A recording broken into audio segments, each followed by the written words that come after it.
మీరు ఎప్పుడైనా ఇంట్లో చేసిన మురుకులు బయట కొన్న వాటికంటే క్రిస్పీగా రుచిగా ఉండాలని అనుకుంటున్నారా? ఏ రోజుల్లో అయినా సాయంత్రం వేళ వేడివేడి టీతో కరకరలాడే మురుకులు ఉంటే ఆ ఆనందమే వేరు కదా! అయితే ఈ వీడియో మీకోసమే. కేవలం కొన్ని చిట్కాలతో ఎవరైనా సరే పర్ఫెక్ట్గా చేసే ఈ మురుకులు ఎలా చేయాలో ఈరోజు నేను మీకు వివరంగా చూపిస్తాను. ఒక్కసారి ఈ పద్ధతిలో మురుకులు చేస్తే మళ్ళీ మళ్ళీ ఇలాగే చేయాలని అనుకుంటారు.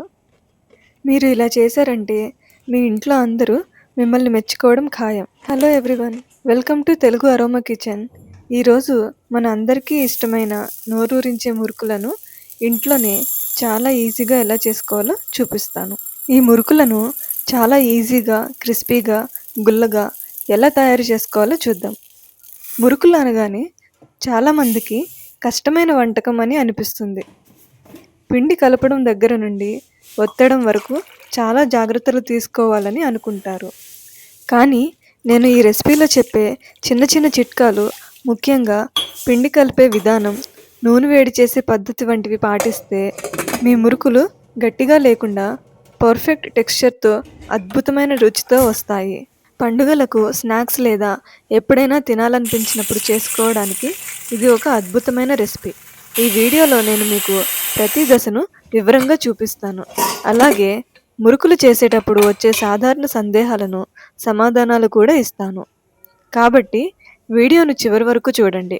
మరి ఆలస్యం లేకుండా తయారీ విధానం చూసేద్దామా?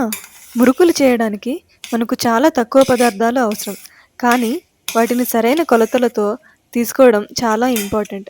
ఇప్పుడు నేను చెప్పే కొలతలు పాటిస్తే మీకు పర్ఫెక్ట్ మురుకులు వస్తాయి.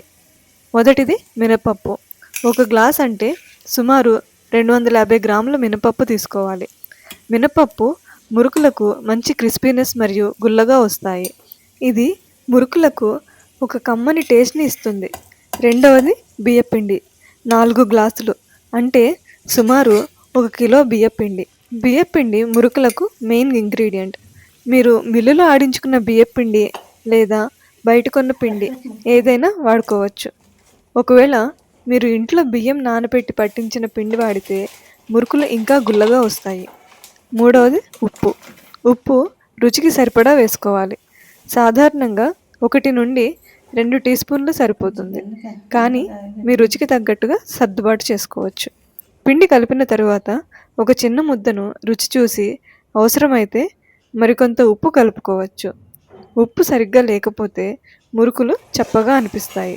నాలుగవది కారం. కారం కూడా మీ రుచికి సరిపడా వేసుకోవాలి. 1 నుండి 2 టీ స్పూన్లు వేసుకోవచ్చు. కొంతమంది ఎండుమిర్చి కారం కంటే పచ్చిమిర్చి పేస్ట్ ఇష్టపడతారు, అది మీ ఇష్టం. ఐదవది వాము. 1 టీ స్పూన్ వాము తీసుకోవాలి. వామును చేతితో బాగా నలిపివేయడం వల్ల దాని సువాసన మరియు రుచి పిండికి బాగా పడుతుంది. ఇది రుచితో పాటు డైజెషన్కి కూడా చాలా మంచిది. ముఖ్యంగా పిండి వంటలు తిన్నప్పుడు వాము ఉండడం వల్ల కడుపు భారంగా లేకుండా అనిపిస్తుంది. ఆరవది నువ్వులు. 2 టేబుల్ స్పూన్ల నువ్వులు వేసుకోవాలి. నువ్వులు మురుకులకు మంచి ఫ్లేవర్ ఇస్తాయి. అలాగే మురుకులు చూడడానికి కూడా చాలా అందంగా కనిపిస్తాయి. ఏడవది వెన్న.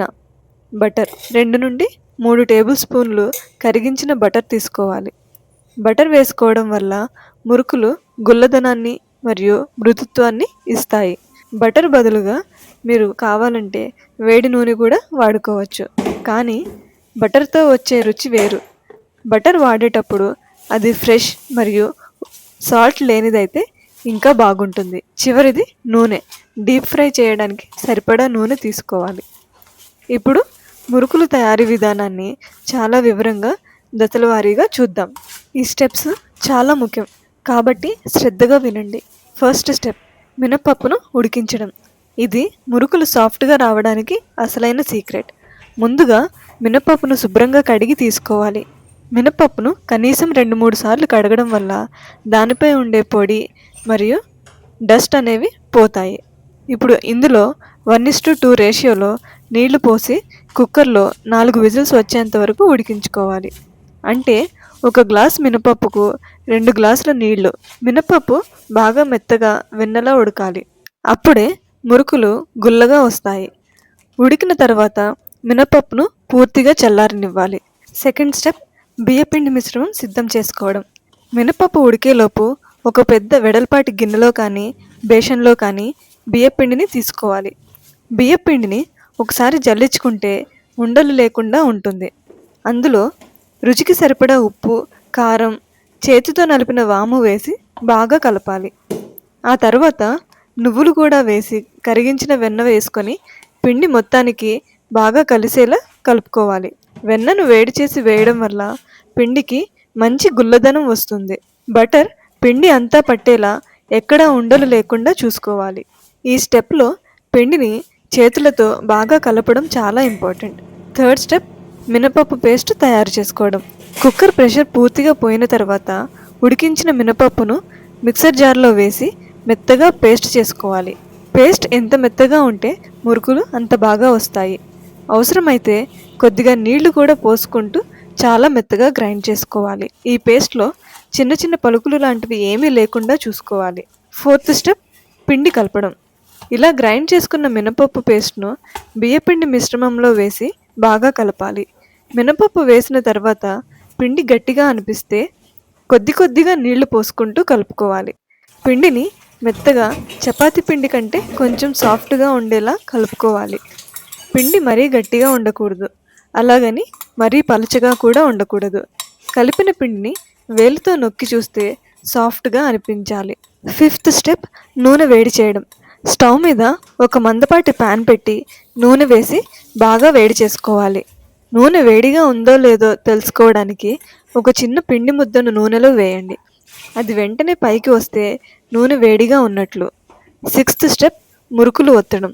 నూనె బాగా వేడైన తర్వాత కలుపుకున్న పిండిని మురుకుల మేకర్లో పెట్టి ఒత్తుకోవాలి. మీరు కావాలనుకుంటే డైరెక్ట్ ఆయిల్లో కూడా ఒత్తుకోవచ్చు. లేదు అంటే ఒక బటర్ పేపర్ మీద ఒత్తి ఆ తర్వాత నూనెలో వేసుకోవచ్చు. నేను ఈ వీడియోలో బటర్ పేపర్ మీద ఒత్తి వేశాను. ఇది చాలా easy and safe. Seventh step, మురుకులు వేయించడం.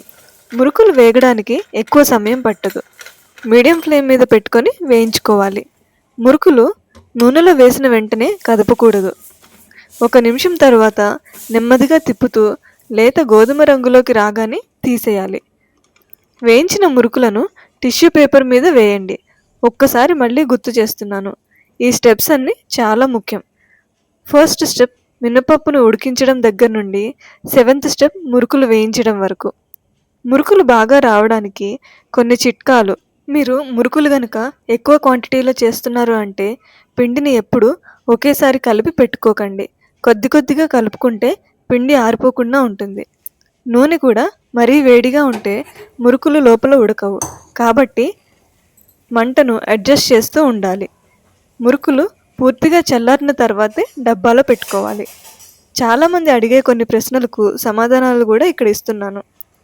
మురుకులు గట్టిగా వస్తే ఏం చేయాలి? పిండిలో బటర్ లేదా నూనె తక్కువైతే మురుకులు గట్టిగా వస్తాయి.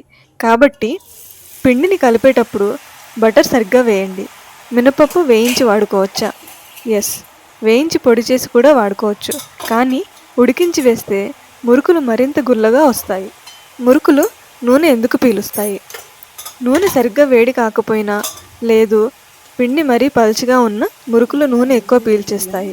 ఇలాంటి మరిన్ని సందేహాలు ఉంటే కామెంట్స్లో అడగండి, నేను తప్పకుండా సమాధానం ఇస్తాను. చూశారు కదా మురుకులు ఎంత క్రిస్పీగా వచ్చాయో.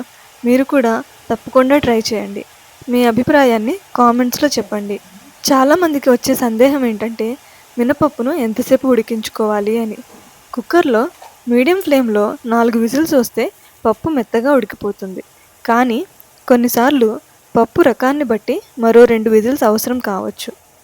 ఇక బియ్యపిండి విషయానికి వస్తే మీరు వాడే బియ్యం పాతవైతే మురుకులు ఇంకా క్రిస్పీగా ఉంటాయి. కొత్త బియ్యం పిండి అయితే కొంచెం జిగురుగా ఉండవచ్చు. అప్పుడు నీళ్లు తక్కువగా వాడుకోవాలి. పిండిని కలిపిన తర్వాత ఒక 10 నిమిషాలు పక్కన పెట్టడం వల్ల పిండిలోని తేమ అంతా సమానంగా విస్తరిస్తుంది. కానీ మరీ ఎక్కువసేపు ఉంచితే పిండి ఆరిపోయి మురుకులు విరిగిపోతాయి. మురుకులు ఒత్తేటప్పుడు మేకర్ లోపల కొంచెం నూనె రాస్తే పిండి అతుక్కోకుండా ఈజీగా వస్తుంది. నూనెలో మురుకులు వేసినప్పుడు వచ్చే బుడగలు పూర్తిగా తగ్గిన తర్వాతే వాటిని తీయాలి. బుడగలు ఉన్నాయంటే ఇంకా తేమ ఉందని అర్థం. అలా తేమ ఉన్నప్పుడు తీస్తే మురుకులు మెత్తగా ఉంటాయి. మీరు ఈ వీడియోలో చూస్తున్నట్లుగా ప్రతి చిన్న విషయాన్ని పాటిస్తే మొదటిసారి చేసేవారు కూడా చాలా ఈజీగా మురుకులను తయారు చేసుకోవచ్చు. మురుకులు వేయించేటప్పుడు కడాయిలో మరీ ఎక్కువ నూనె పోయకండి. సగం వరకు పోస్తే మురుకులు వేసినప్పుడు నూనె పైకి పొంగకుండా ఉంటుంది. ఇలాంటి చిన్న చిన్న చిట్కాలు పాటిస్తే వంట చేయడం అనేది చాలా ఈజీ అవుతుంది. మీరు ఈ రెసిపీని ట్రై చేసినప్పుడు ఫొటోస్ తీసి సోషల్ మీడియాలో షేర్ చేయండి. మీ సలహాలు మరియు సూచనలు మాకు ఎంతో ఇంపార్టెంట్. తెలుగు అరోమా కిచెన్ ఎప్పుడు మీకు టేస్టీ వంటకాలను అందించడానికి ట్రై చేస్తుంది. మా ఛానల్లో ఇంకా చాలా రెసిపీ వీడియోస్ ఉన్నాయి. వాటిని కూడా ఒకసారి చూడండి. ఈ వీడియోను మీ ఫ్రెండ్స్తో షేర్ చేయడం మర్చిపోకండి.